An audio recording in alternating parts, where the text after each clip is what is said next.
Olá, boa tarde. Eu sou o Duda Teixeira. Esse é mais um Estúdio Veja. Hoje vamos falar sobre como a economia pode interferir nas eleições da Argentina marcadas para o dia 22 de outubro. Eu estou aqui com a Patrícia Krause. Patrícia, boa tarde. Boa tarde. Patrícia é economista, trabalha na Coface, que é uma seguradora de crédito francesa e conhece muito especialista em América Latina, né? Patrícia pergunta, o Macri assumiu no final de 2015 e tinha um temor de que nessas eleições de outubro não daria tempo ainda dele fazer as mudanças necessárias para que as pessoas sentissem uma melhora da economia e o risco seria de que essas pessoas votassem na Cristina e colocassem tudo que ele fez a perder, né? O Macri teve tempo de fazer alguma coisa na economia da Argentina que pudesse ter algum resultado visível para os argentinos? Bom, acho que é importante entender a economia que ele herdou, né? Então, ele entrou em dezembro de 2015 e encontrou uma economia cheia de desequilíbrios. A começar pelo INDEC, que seria o IBGE deles, né? Que estavam divulgando dados que nem eram mais confiáveis. A gente tinha institutos que faziam dados paralelos. Isso foi alterado. Tinha um câmbio que tinha que eles liberaram depois de uma semana. Havia uma grande disparidade entre o câmbio oficial e o paralelo.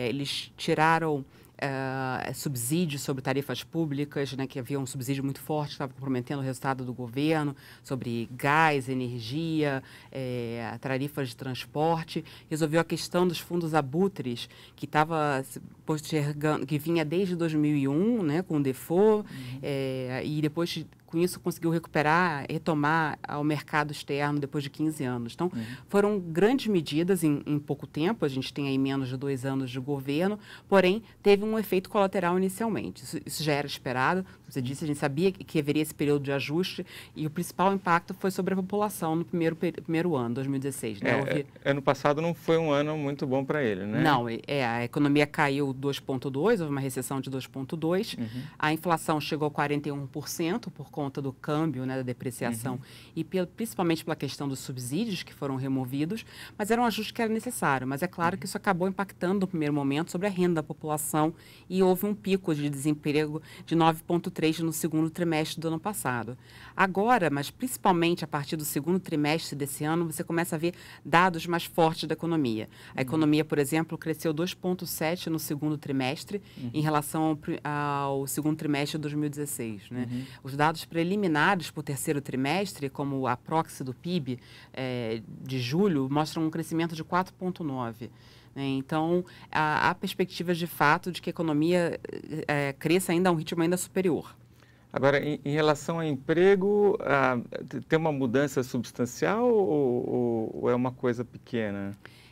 Sim, teve alguma mudança, houve uma melhora aí do segundo trimestre. O último dado que é referente ao segundo trimestre mostra uma taxa de 8,7, que é menor do que a de 9,1 aí no primeiro tri.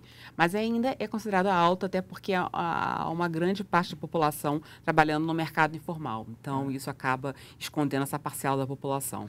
Agora, uma das disputas principais que vão acontecer nessas eleições legislativas é ali na província de Buenos Aires, né? Você acha que é ali que é onde a Cristina Kirchner é candidata, né? Você tem alguma ideia do que pode acontecer ali?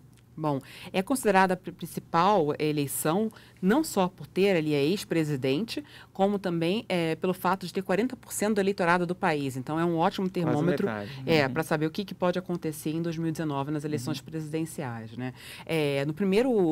Nas eleições preliminares que a gente teve em agosto, a Cristina Kirchner saiu na frente do candidato da coalizão Cambiemos, né, a coalizão do governo, mas com uma margem muito baixa de diferença, 0,2 pontos percentuais, quase a mesma coisa. Né? Então, e depois disso, não só a economia começou a gente teve dados mais positivos da economia, como também pesquisas, se pegar a média das últimas pesquisas, mostram que aumentou esse percentual de diferença. O candidato do governo agora está na frente da Cristina Kirchner, uma diferença que pode estar em torno de 2 a 4 pontos percentuais. Sim.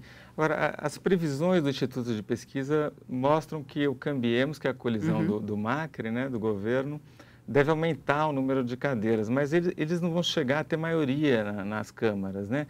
E isso você acha que é um grande problema, não? Bom, ninguém espera de fato que eles tenham a maioria, né? Acho que eles devem aumentar a participação. Agora o que está em jogo é metade da Câmara e um terço do Senado.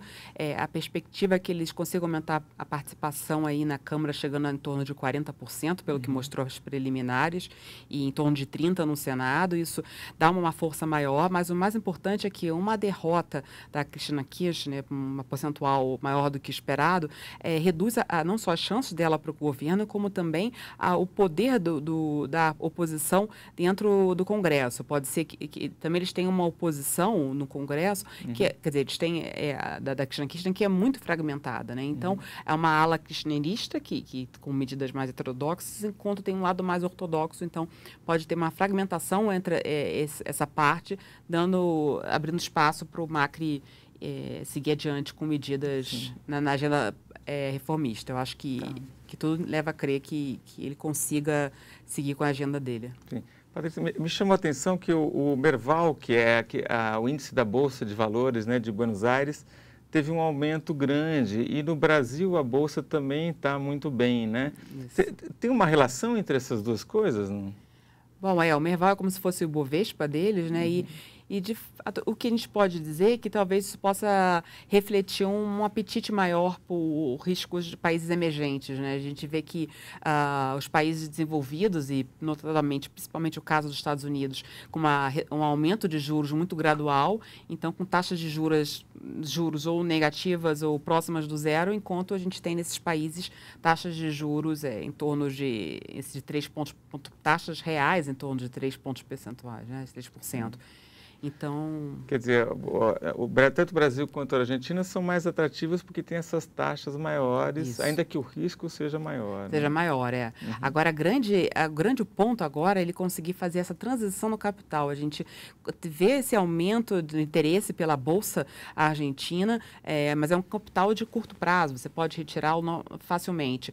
O grande ponto do governo agora é conseguir aumentar o financiamento para a infraestrutura, né? Mas aí é um capital de longo prazo. Para você conseguir atrair esses investidores de longo prazo, você precisa mostrar que esse governo tem continuidade, né? A gente sabe que a Argentina tem esse histórico de altos e baixos, de conflitos políticos. Então, essa eleição, com certeza, para ser monitorada. Quer dizer, se o Macri, o Cambiemos, for bem nessa eleição, os investidores vão ter mais interesse para deixar o dinheiro mais tempo na Argentina e ele vai ter mais capital para fazer essas obras de infraestrutura. Você acha que a gente pode imaginar, pode estar otimista em relação ao cenário assim? Não? Sim, claro que isso é algo gradual, você não vai ver um pico do dia para a noite, mas com certeza está indo numa linha positiva, numa direção positiva. É sinal de que o governo tem grandes chances em 2019, para depois ter mais 4 anos de governo. E agora é importante, acho que não só tendo esse estado agora, é como o governo conseguir reduzir a inflação, que por mais que já tenha caído para 23%, ela ainda é muito alta. 23% ainda está longe da meta que eles tinham estabelecido aí de 12 a 17 para esse ano. Tá. Patrícia, a última pergunta. Se a Argentina não for para a Copa, muda toda essa previsão? Vamos ver o que vai dar, né? Eu acho que está mais fácil o governo ir bem nas eleições do que a Argentina ir bem hoje. Ótimo. Patrícia, muito obrigado pela sua atenção. Obrigada. Esse foi mais um Estúdio Veja.